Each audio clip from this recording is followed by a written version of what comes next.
Hello students, let's read the question. So the question is linkage and recombination are. पूछा गया linkage and recombination में क्या relation है। Inversely proportional, directly proportional, have no correlation, none of the above. तो linkage and recombination की अगर हम बात करें तो इनमें क्या होता है, जैसे एग्जांपल अगर हम देखें, दो होमोलोगस क्रोमोसोम है, इसमें अगर दो जीन वेरी क्लोजली यहाँ पे प्रेजेंट है, बहुत क्लोजली प्रेजेंट है, तो यहाँ दो जीन जो है क्लोजली प्रेजेंट होंगे तो क्या होगा, यहाँ पे इनका कलेक्टिव इनहेरिटेंस होने का ज्यादा चांस है।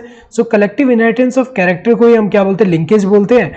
और अगर हमें पता है कि जब क्रॉसिंग ओवर होता है, जब होमोलोगस क्रोमोसोम में क्रॉसिंग ओवर होगा तो जो सेगमेंट यहाँ से एक्सचेंज हो रहा है, तो सेगमेंट एक्सचेंज हो रहा है, तो ये दोनों अगर ये पूरा सेगमेंट एक साथ एक्सचेंज हो रहा है तो जितना कम डिस्टेंस होगा उतना ज्यादा चांस है कि एक साथ जाएंगे, इनहेरिट होंगे।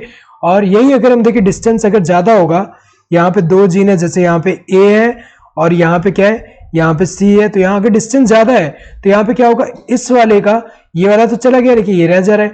तो डिस्टेंस अगर ज्यादा है तो कलेक्टिव एक साथ, ये एक साथ अगर हम देखें एक साथ जाने का चांस कम है। तो यहाँ पे अगर देखा जाए, ये जो है कलेक्टिव इनहेरिटेंस ऑफ कैरेक्टर को हम क्या बोलते हैं, लिंकेज बोलते हैं। तो जितना कम डिस्टेंस होगा उतना ज्यादा चांस है कि ये एक साथ जाएंगे हमेशा। तो अगर देखा जाए तो लिंकेज का डिस्टेंस से क्या रिलेशन है, लिंकेज और डिस्टेंस का क्या रिलेशन है, जितना लिंकेज यहां अगर हम देखें डिस्टेंस, जितना दो जीन के बीच में जो डिस्टेंस जितना कम होगा उतना लिंकेज ज्यादा होगा, उतना ज्यादा चांस है एक साथ जाने का।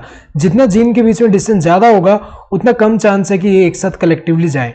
और रिकॉम्बिनेशन का मतलब क्या हुआ कि यहाँ पे रिकॉम्बिनेशन क्या हुआ कि यहाँ पे जो क्रॉसिंग ओवर के बाद कितना चांस है कि यहाँ पे जो है ये जो है दोनों सेपरेट हो जाए, ये चला गया ये रह गया। तो अगर देखा जाए दोनों जो है यहाँ पे सेपरेट होने के चांस, तो न्यू कॉम्बिनेशन फॉर्म होगा इससे। अगर दोनों सेपरेटली जाएंगे तो हमें पता है कि यहाँ पे ये चला गया ये रह गया, तो यहाँ पे न्यू कॉम्बिनेशन फॉर्म होगा।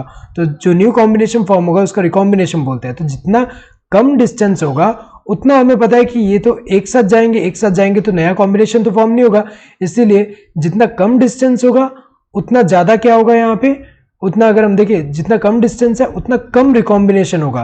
तो यहाँ पे अगर देखा जाए रिकॉम्बिनेशन का अगर हम देखें,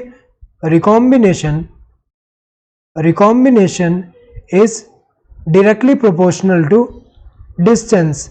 जितना कम डिस्टेंस होगा उतना कम चांस है कि न्यू कॉम्बिनेशन फॉर्म हो, जितना ज़्यादा डिस्टेंस होगा उतना ज़्यादा चांस है कि न्यू कॉम्बिनेशन फॉर्म हो। तो अगर देखा जाए इससे डायरेक्टली प्रोपोर्शनल है। और यहाँ पे अगर रिलेट करें तो linkage is inversely proportional to recombination.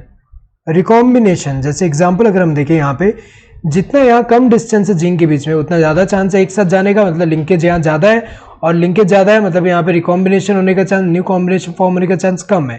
तो linkage is inversely proportional to recombination.